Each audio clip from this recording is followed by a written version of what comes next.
메네 데겔 우바루신이라는 제목으로 함께 은혜를 나누고자 합니다. 하나님은요, 사랑의 하나님이십니다. 그러나 동시에 공의의 하나님이신 것을 믿으시기 바랍니다. 그분의 말씀 속에서는 우리를 향한 사랑의 메시지가 가득 담겨 있지요. 그러나 때로는 우리가 잘못한 일, 죄의 길에 섰을 때 그 일을 돌이키게 하시고자 하시는 엄중한 경고의 말씀도 함께 있다라는 것을 잊지 마시기 바랍니다. 하나님의 경고는 단순히 꾸짖음으로 끝나는 것이 아니라 우리를 올바른 길로 인도하시고자 하시는 하나님의 사랑의 표현인 줄 믿습니다. 이 경고를 무시할 때 우리가 영적으로 위험에 빠지게 되는 것이고 하나님의 뜻에서 벗어나게 되는 것이지요. 그러나 이 경고하심을 받아들이고 회개할 때 우리가 다시 하나님과의 관계가 온전하여지고 또한 그분이 예비하신 축복을 누리게 되는 역사가 있는 줄 믿습니다. 오늘 이 본장을 통하여서 하나님의 경고가 어떤 의미를 주고 있고 또한 그것을 우리가 어떻게 이해하고 해석하고 적용하여야 하는지를 생각해 보고자 합니다. 오늘 이 본장의 주인공은 두 사람입니다.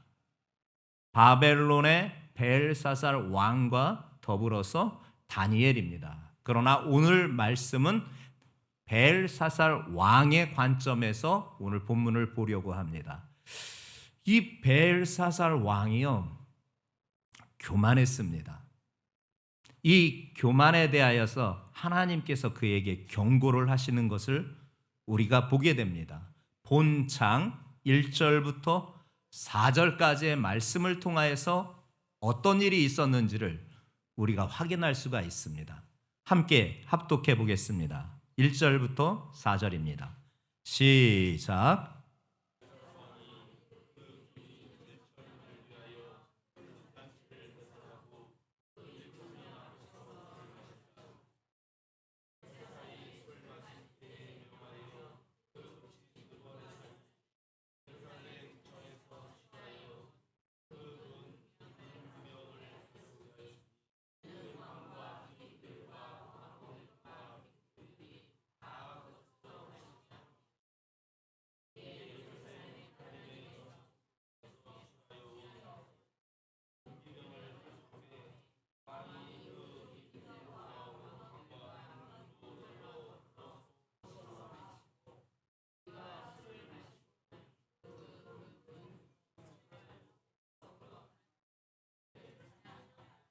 그래요.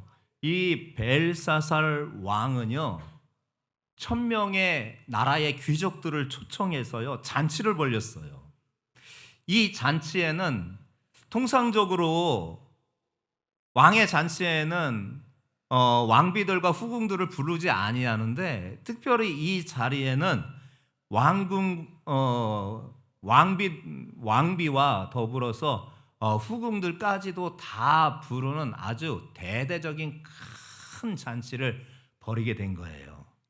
이 벨사살 왕이 그때 흥이 나서 술을 마시게 되었지요. 그래서 그 술이 인하여서 술이 너무 과했는지 술에 취하게 되었습니다. 사람이 술에 취하면 무슨 자신감인지 어떤 자신감도 생겨난다고 하잖아요. 그렇게 술에 취한 이 벨사살 왕이요, 그렇게 모여있는 사람들에게 자신의 권력을 자랑하기 위해서 아버지 느부갓네살이 예루살렘 성전에서 탈취해 온 성전의 기명들을 병사들에게 가져오라고 명령합니다. 그래서 병사들이 그 명령을 받아서 예루살렘 성전 안에 있었던 기명들을 왕 앞에 가져와요. 그런데 이게 웬일입니까? 아무리 자신의 권력을 자랑하려고 하는, 그리고 취기가 너무 심해도 지나치지, 그가 한 행동이 무엇이었는지 그 하나님의 성전에서 사용한 기명을 가지고 술잔으로 사용했던 거예요. 함께 배석해 있는 그 많은 신하들과 더불어서 하나님의 성전에서 쓰던 기명을 가지고 술잔을 삼아 잔을 부딪히면서 즐기고 있는 거예요. 하나님의 거룩한 제사를 드리는 기명으로 죄악을 담아 마시는 술잔으로 사용한 일을 벨사살 왕이 하였던 거예요. 이것으로 끝나지 않아요. 금과 은과 동과 철과 또한 나무와 또한 돌로 만들어진 각종 우상들 앞에 경배하면서 숭배하면서 찬양하는 일까지도 하는 거예요. 이것은 명백한 하나님에 대한 도전이었습니다. 하나님을 모독하는 일이었습니다. 하나님을 무시하는 행동이었습니다. 그가 그렇게 할 수 있었던 이유는 그의 마음이 교만했기 때문에 그렇습니다.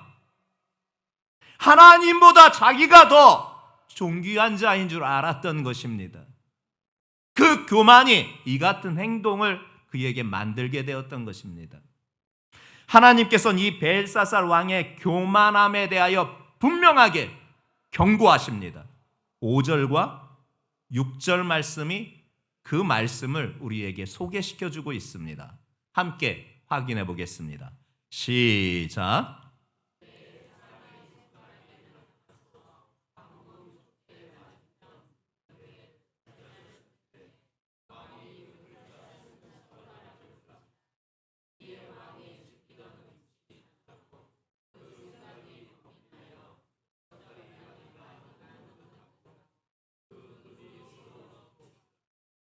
그래요. 벨사살 왕이 술에 취해 흥청망청하고 있을 때 잔치가 벌어지는 그 왕궁벽에 갑자기 손가락 하나가 나타나더니 글을 쓰는 거예요.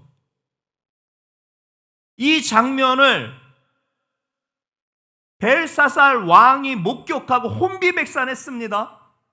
몸도 없이 그저 손가락 하나가 나타나가지고 큼지막하게 벽면에 글을 쓰는 그 모습을 벨사살 왕과 그곳에 함께 있었던 모든 이들이 지켜보는 가운데 공포가 그들을 사로잡게 되었습니다. 두려움이 사로잡게 되었습니다. 벨사살 왕은요, 얼굴이 창백해졌습니다. 얼마나 무섭고 두려운지 다리가 달달달달달 떨렸습니다. 무릎이 부딪힐 정도로 그렇게 달달 떨었습니다. 초자연적으로 임한 하나님의 경고에 대해 아무리 큰 권세를 가지고 있었던 벨사살 왕이라 할지라도 두려울 수밖에 없어서 떨고 있었던 것입니다. 게다가 벨사살 왕이요, 그 글자가 무슨 글자인지 무슨 뜻인지 알고 싶어서 나라의 지혜자들을 다 불렀습니다. 그리고 그 글자를 읽어보라고 하고 그 뜻이 무엇인지를 알게 해달라고 합니다. 왜냐? 너무 두려웠기 때문에 그렇습니다. 그런데 그 수많은 나라의 지혜자들을 불렀으나 한 사람도 그 글을 읽지도 못하고 읽지도 못하니 당연히 그 뜻을 해석해내는 사람도 없었던 것입니다. 이 장면은 하나님께서 인간의 교만을 어떻게 보여주는지 명백하게 드러낸 것이고 그 교만에 대해서 하나님께서 경고하시고 있는 것을 분명하게 우리가 알 수 있는 것 아니겠습니까? 하나님은요, 교만을 싫어하십니다. 하나님은 교만한 자를 내버려 두지 않습니다. 결국 그들의 교만을 꺾으십니다. 그러기에 우리 살아계신 하나님 앞에서 교만해서는 결코 안 되는 것입니다. 하나님 앞에 교만한 것은 결국 멸망에 이르는 길인 것을 잊지 아니하시는 여러분들 되시길 바랍니다. 잠언 16장 18절 말씀 우리에게 분명하게 증거해주고 있지 않습니까? 교만은 패망의 선봉이요 거만한 마음은 넘어짐의 앞잡이니라. 이 말씀은 교만이 결국 우리의 삶에 치명적인 결과를 가져온다라는 것을 경고하고 있는 동시에 겸손이 얼마나 중요한 것인가를 분명히 말씀해주고 있는 바가 아니겠습니까? 교만은요, 자기의 능력, 자기의 지혜를 과대평가하게 만들어요. 그래서 하나님을 의지하지 못하게 만드는 거예요. 우리가 하나님 앞에 겸손해지면 나의 연약함을 인정하게 돼요. 그 연약함을 인정하고 하나님 앞에 나아가 하나님의 은혜를 구하게 되는 거예요. 그러면 하나님께서 은혜를 베풀어 줘요. 그런데 교만한 자는요, 자기의 능력과 자기의 지혜, 자신의 능력, 자신의 모든 것을 과대평가해서 하나님을 의지하지 않게 하는 거예요. 그래서 하나님은 교만을 미워하시고 싫어하셔요. 또 교만은요, 타인보다 자기를 더 높게 여겨요. 그래서 결국 어떤 일이 생기느냐? 관계를 파괴시켜요. 그러나 예수님이 보여주신 겸손의 섬김의 본을 여러분들은 기억하실 것 아닙니까? 제자들의 발을 손수 다 씻기시는 그분의 모습.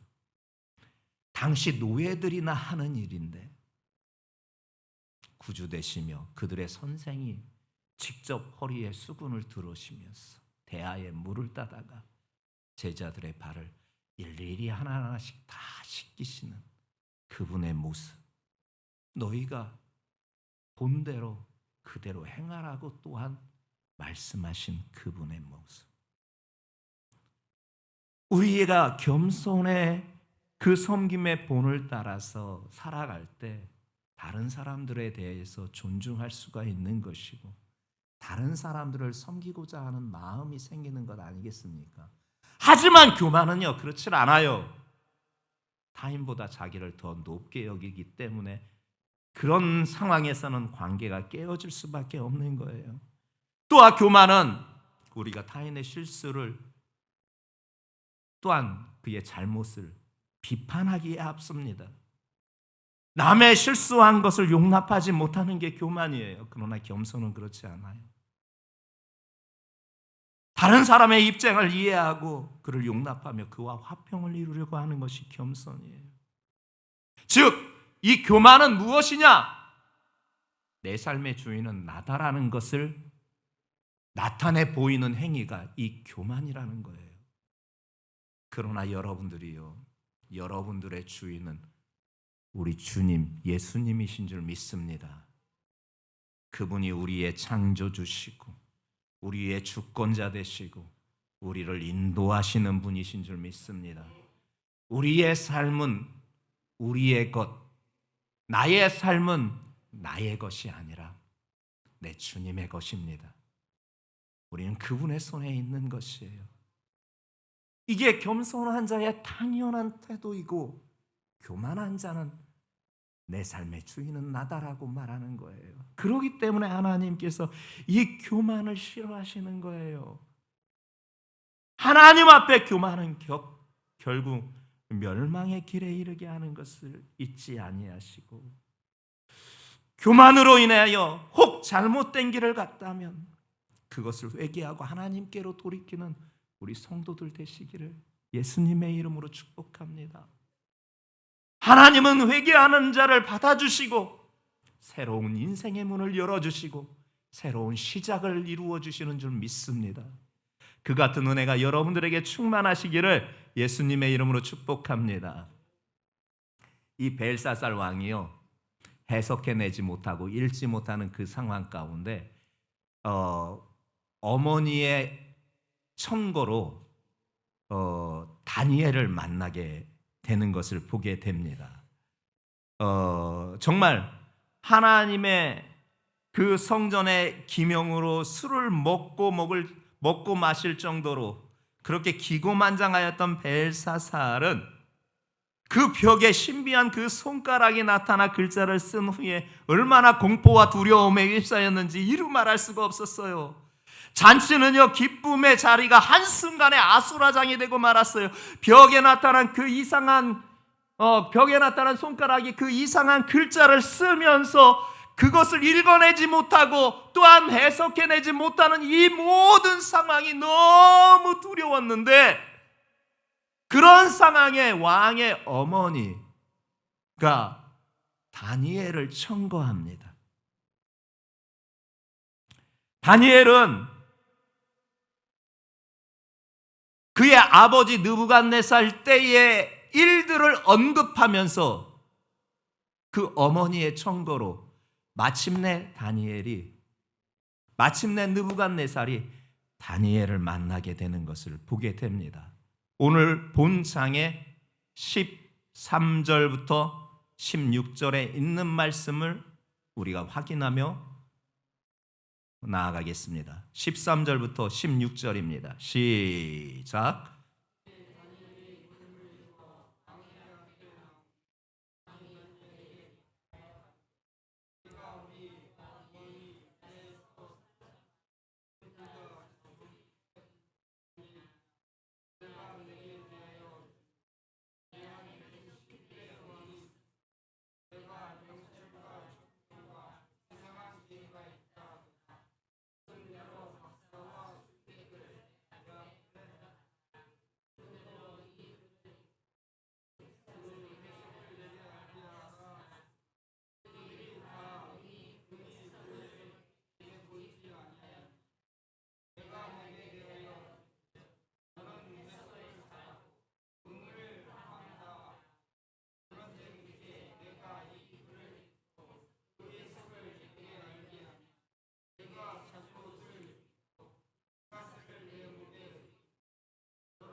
그래요. 부름을 받고 온 다니엘은 벨사살을 만나게 됩니다. 다니엘은 벨사살 왕에게 그간의 자초지종을 묻고 듣게 됩니다.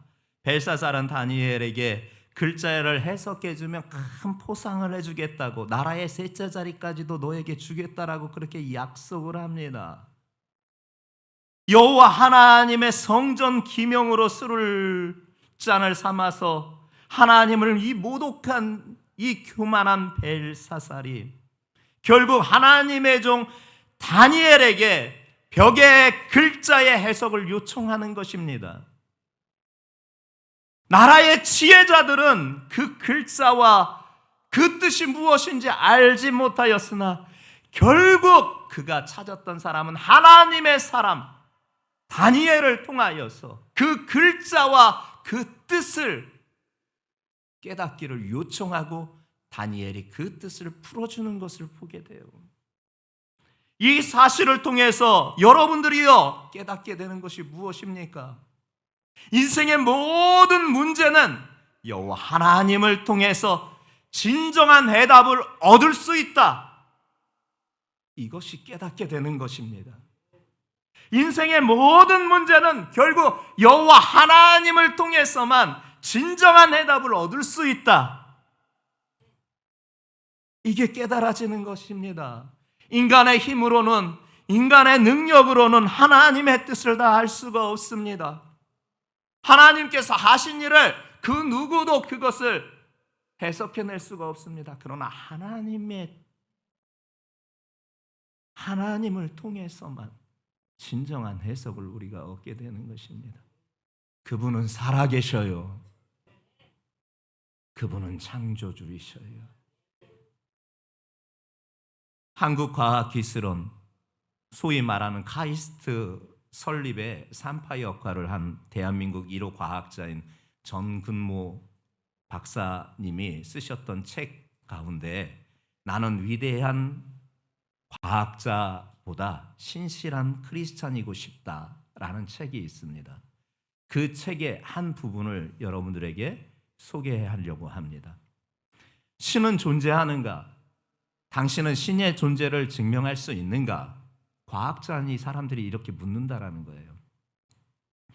이런 어리석은 질문을 받을 때가 있다. 신을 과학적으로 증명할 수 있다면 그것은 신이 아니다. 세상의 거의 모든 영역으로 발을 뻗치고 있는 인간이라지만 신의 영역은 침범할 수 없다. 어떤 과학으로 하나님을 증명할 수 있단 말인가? 신의 존재를 의심하는 자들에게 나는 분명하게 말할 수 있다. 나는 하나님을 믿는다. 내 삶을 통해 끊임없이 사랑을 베푸신 하나님, 세미한 음성으로 위로해 주시고 나아갈 길을 인도해 주셨던 하나님을 믿는다. 지내온 삶을 반추해 보면 더욱 그것을 뚜렷하게 깨달을 수 있다. 보이지 않는 손, 그러나 분명히 느껴지는 손길, 그것이 바로 하나님의 손이다. 하나님은 세계의 역사, 나라의 역사, 개인의 역사를 조용히 섭리하고 계신다. 이것이 신의 존재에 대한 뚜렷한 증거가 아니고 무엇이겠는가? 우주의 존재, 인간의 존재가 곧 기적이고 그 기적을 창출해내신 이가 창조주 하나님이시다. 하나님께서는 한 사람을 그분의 일꾼으로 사용하기 위해 때로는 고통을 주시기도 하시지만 용기를 주시기도 하신다. 과거의 하나님이 아닌 현재의 하나님, 타인의 하나님이 아니라 나의 하나님, 그분은 나의 전부다. 왜냐하면 하나님은 나를 사망의 음침한 골짜기에서 건져내 주셨어. 인생의 진리를 알게 해 주셨기 때문이다. 그 이상 하나님을 증명할 수 있는 최고의 증거는 없다. 그 책의 일부분을 여러분들에게 소개시켜 주었습니다. 하나님은 살아계십니다. 여러분, 인생의 답답한 문제를 해결하기 위해서 어떤 노력을 해보셨습니까?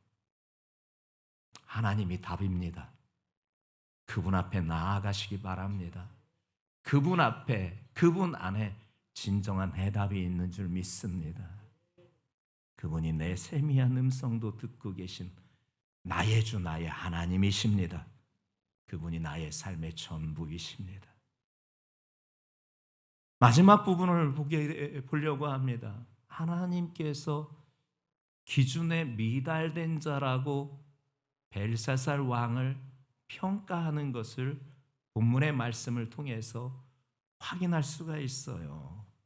그래요. 다니엘이 벨사살 왕에게 선대왕 느부갓네살에 대한 이야기를 먼저 꺼내고 느부갓네살이 하나님의 징계를 받아 폐위되었다가 하나님의 주권과 능력으로 그것을 깨달은 후에 다시 복직되었다라는 사실을 언급한 후에 이 벨사살이 그런 하나님을 모독하는 일을 하였기 때문에 하나님께서 당신에 대하여서 이런 징조를 보여주셨다라고 그를 책망하면서 그에게 그 쓰여있는 글자가 어떤 글자고 그 뜻이 무엇인지를 해석해 주는 것을 우리가 보게 됩니다.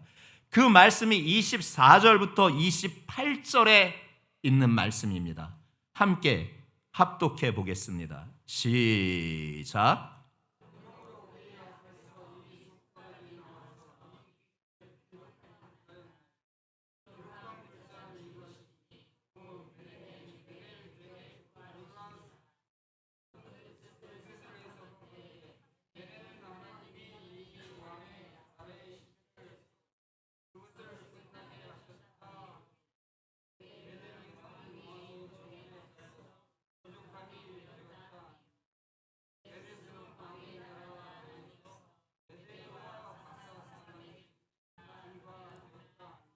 아멘. 그렇게 손가락이 나타나 쓴 글자는 메네메네 대개 우바르신이라는 아람어였던 것입니다. 그런데 신기한 것은요, 당시 바벨론이 쓰고 있던 언어 중 하나가 이 아람어였어요. 그러면 나라의 지혜자들을 수도 없이 많이 불러서 그것을 물어봤으면 당연히 그것을 읽어내고 해석할 수 있었을 것입니다. 근데요, 하나님께서 눈을 가리니까 당연히 알고 있는 글자도 못 읽었던 거예요. 그 나라의 지혜자들조차도 하나님께서 그 눈을 가리시고 그 지각을 가리시니 당연히 알고 있는 글자임에도 불구하고 읽지도 못했고 그 뜻을 해석해내지도 못했던 거예요. 그런데 하나님의 사람 이 다니엘에게 하나님께서 눈을 여시고 또한 지각을 여셔서 그 글자가 바로 메네메네 데겔 우바르신이라는 것을 말씀해 주었어요. 그 뜻이 무엇이냐? 나라의 기한을 세워보았다. 그런데 끝이 되었다. 그리고 벨사살을 저울에 달아보았다. 그랬더니 미달되었다. 그래서 결국 어떻게 메대 사람 다리오에게 이 나라를 넘기겠다. 이것이 바로 그 뜻이었던 거예요. 하나님의 기준에 미달되었던 거예요. 벨사살 왕이요. 이 해석을 듣고 그날 밤 잠들고 나서요, 적군에 의하여서 이 벨사살 왕이 살해가 돼요. 그리고 메대 사람 다리오에 의하여서 나라가 넘겨지는 바가 되게 되는 것을 보게 됩니다. 하나님의 경고가요, 곧장 이루어진 거예요. 하나님의 말씀은 분명히 이루어집니다. 하나님의 말씀은 1.1획도 틀림없이 그대로 이루어집니다. 하나님의 경고를 무시하는 것은요, 곧 멸망을 철회하는 것입니다. 하나님의 심판은 우리가 생각하는 것보다 훨씬 더 가까이 있을 수도 있습니다. 예고 없이 찾아오기도 하는 것입니다. 오늘날 우리는 풍요롭고 안락한 그 삶 가운데서 하나님의 경고를 무시할 때가 너무도 많아요. 하나님의 말씀이 그대로 살기보다는 세상 사람들과 세상의 향기를 나타내면서 살아가기를 더 그와 같은 모습을 보일 때가 얼마나 많아요. 하나님께서 오늘 경고하십니다. 여러분들을 저울에 달아서 모자란 바 되실까 저는 염려됩니다. 아니, 내 자신도 염려가 됩니다. 하나님께서 우리를 저울에다 달아보셔서 미달되었는지 아니면 딱 맞는지를 그분께서 보실 것입니다. 그리고 그에 따라서 상급이 있고 또한 심판이 있다라는 것을 잊지 마시기 바랍니다. 그러면 하나님께서 말씀하신 기준은 무엇일까요? 두 가지입니다. 믿음과 행함입니다. 야고보서 2장 14절부터 26절이 그 말씀을 우리에게 길게 소개하고 있습니다. 하나님의 저울은요, 이 두 가지예요. 야고보서 2장 14절부터 26절에 있는 말씀 함께 합독해 보겠습니다. 시작.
아멘.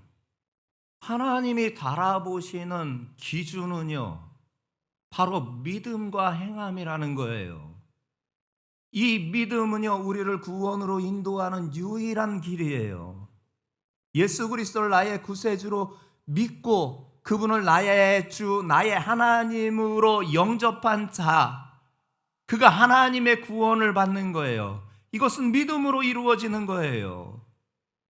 그러나 그 믿음을 우리가 삶을 통해서 증명해내야 되는 거예요. 그것이 행위예요. 행함이에요.